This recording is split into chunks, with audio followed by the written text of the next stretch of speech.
Alors, j'en ai vu plusieurs qui avaient également apporté la correction au niveau des coordonnées. Ça, c'est le tableau global que vous avez dû retrouver.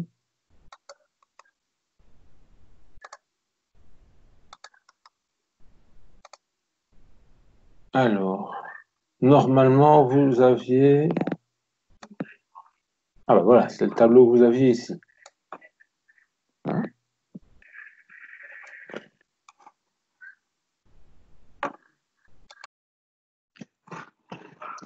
Donc, si je prends le tableau qui est ici, ouais, j'ai deux types de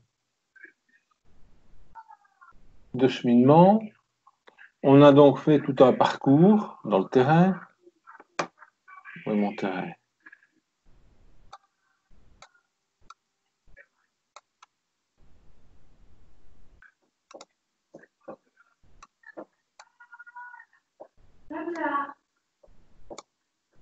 Donc, on a fait le parcours ici en bleu, d'accord?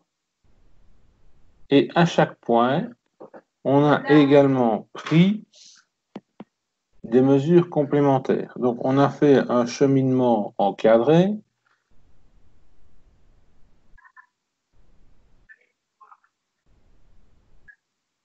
Non, pas encadré, fermé.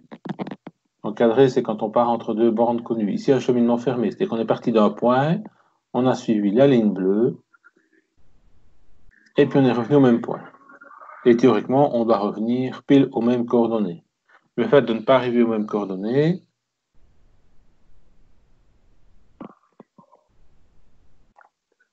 amène une erreur qui doit rentrer dans les tolérances, qui est fonction de la longueur du chemin parcouru, mais ça, on n'a pas développé.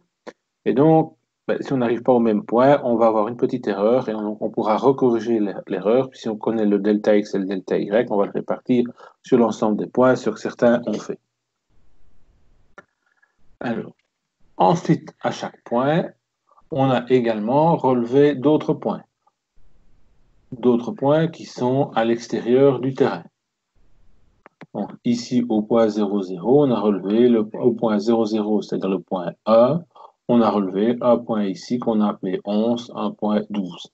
Puis on est passé au point 2, on a relevé le point 21 et le point 22. C'est ce qu'on retrouve dans notre tableau ici au-dessus.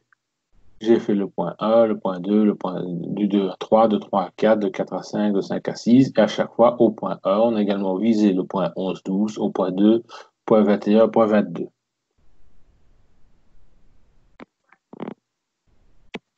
Alors, les chiffres. La hauteur du théodolite, ça, j'espère que tout le monde comprend de quoi on parle. Pouvez-moi confirmer le moi?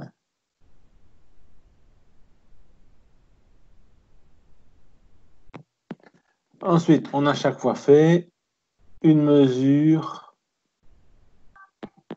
la triple mesure, fil supérieur, oui, est-ce que je lis en même temps? Ça dépend de la taille. Hein.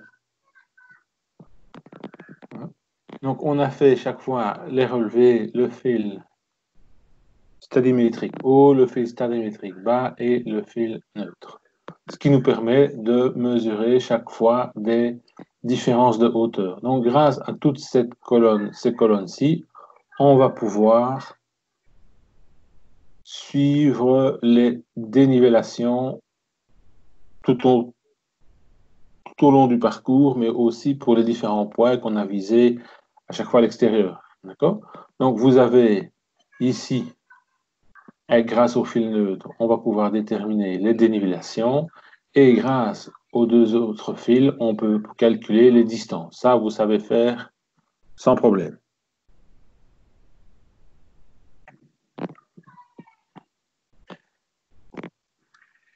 Alors, l'autre problème maintenant, c'est de comprendre.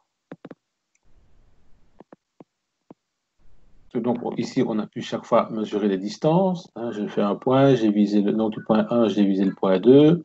Je peux donc déterminer la distance, ça, il n'y a pas de souci. Ensuite, quand je suis arrivé au point 2, il faudrait connaître cet angle-ci.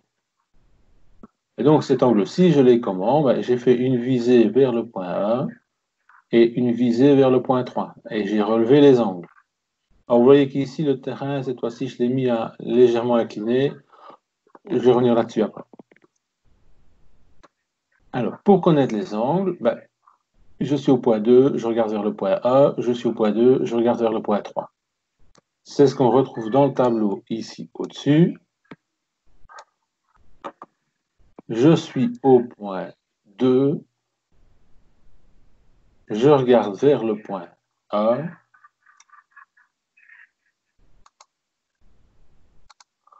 donc je suis au point 2, je regarde vers le point A,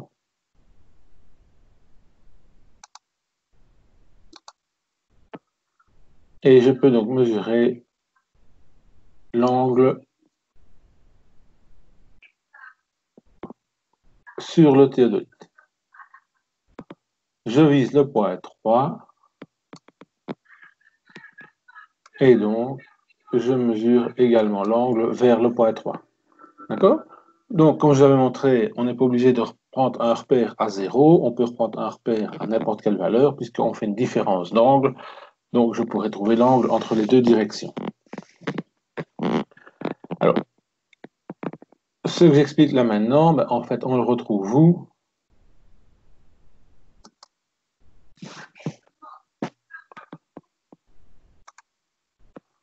On le retrouve en fait avec cette première valeur-là. Cette première valeur-là, ben, c'est la direction de 1 vers 2. Mais comme on n'a pas de direction de 1 vers le point précédent, on n'a pas d'angle. Donc, on peut la choisir un peu comme on veut. C'est pour ça que j'explique après, ben, nous allons ramener tout ça en gond vers le nord pour avoir les angles dans les bonnes directions. Donc, mon 110 ici, c'est quand je suis au point A et que je pointe vers... Non, je suis au point A, oui, et je pointe vers le point 2. Et j'ai noté tout simplement 110. Mais de toute façon, 110 par rapport à quoi? À rien d'autre. Donc, je n'ai pas d'angle. Alors, certains ont considéré que, ah bah oui, 110, c'est parce que je suis à 0 ici, et donc je prends 110, donc je tourne de 110 gonds par là. Ça va? Ben, ce que vous aurez pu faire, donc certains ont fait comme ça, d'autres ont pris la manière un peu plus simple, c'est de dire ben, la première distance de toute façon, de 0 du point 1 vers le point 2, puisque je n'ai pas d'angle imposé, ben, je vais le mettre sur l'axe des x. Et donc si je le mets sur l'axe des x, ben, le premier chiffre, 100, il ne change rien du tout. C'est la forme de mon dessin qui va changer simplement. L'orientation du dessin, la forme va rester. Ici, comme c'est un tableau Excel, il est possible qu'on ait l'impression que ça change un petit peu, parce que vous voyez que les axes des X et des Y ne sont pas vraiment les mêmes. Okay? Mais mes surfaces vont rester les mêmes. C'est simplement une question d'orientation de la première direction. Donc certains l'ont mise bien à 0, d'autres l'ont déjà mise avec un angle de 10. Puisque ici, on n'a pas vraiment un rapport par rapport au nord, ça ne pose pas de problème.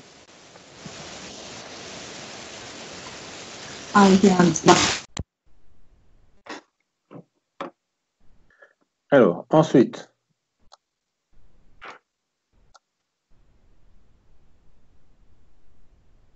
à chaque point, on a également, au point A, fait les autres visées, vers le point 11, 12, point 2, 21, 22. Ben, il me faut également pour ces points-là un angle.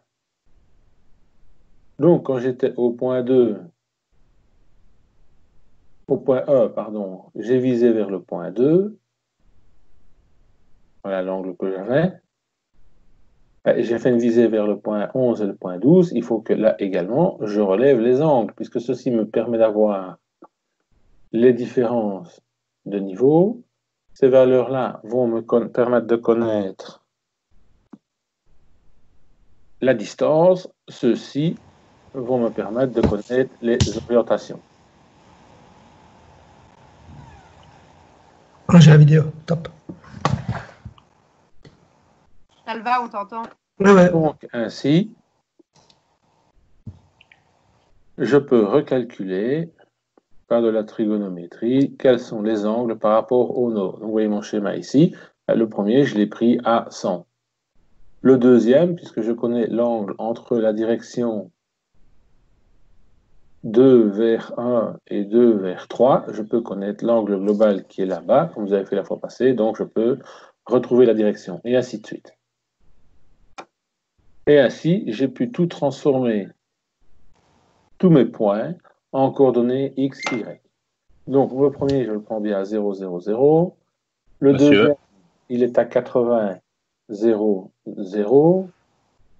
Monsieur, je vous coupe, j'ai une bête question. Donc, et ainsi de suite, on va pouvoir reprendre les coordonnées de l'ensemble des points. Donc, à chaque fois, on repart du point du contour bleu et on recalcule les coordonnées des points qui sont liés à chaque point du contour bleu. Donc, vous devez arriver à un terrain comme ceci. Maintenant, reste à calculer la surface. Alors, celui qui a fait la surface du lac et du terrain, c'est bien. Celui qui a oublié le lac, c'est moins bien. La formule à utiliser, prenez celle-là, et vous allez décomposer tout en triangle. D'accord? Et donc, voilà, moi j'ai refait un petit tableau en dessous. Ah oui, certains m'ont parlé de plusieurs sommets, S1, S2, S3, vous avez changé tous les points, et essayez de garder la même chose que ce qui est sur le tableau. Sinon, je ne sais plus, il faut retrouver tous les points, et ça prend un temps fou de relocaliser tous les points. D'accord? Et donc, qu'est-ce que je fais en dessous? Je reprends chaque fois du point 1, le triangle 1, 2, 3, 1, 3, 4, 1, 4, 6, vous voyez, je contourne ainsi tout le lac. Je vais rechercher mes coordonnées du point A, XA, YA, le point 2, le point 3. Je calcule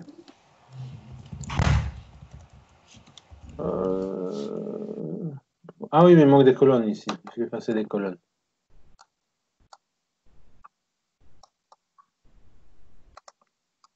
Voilà, donc les coordonnées du point A, le 2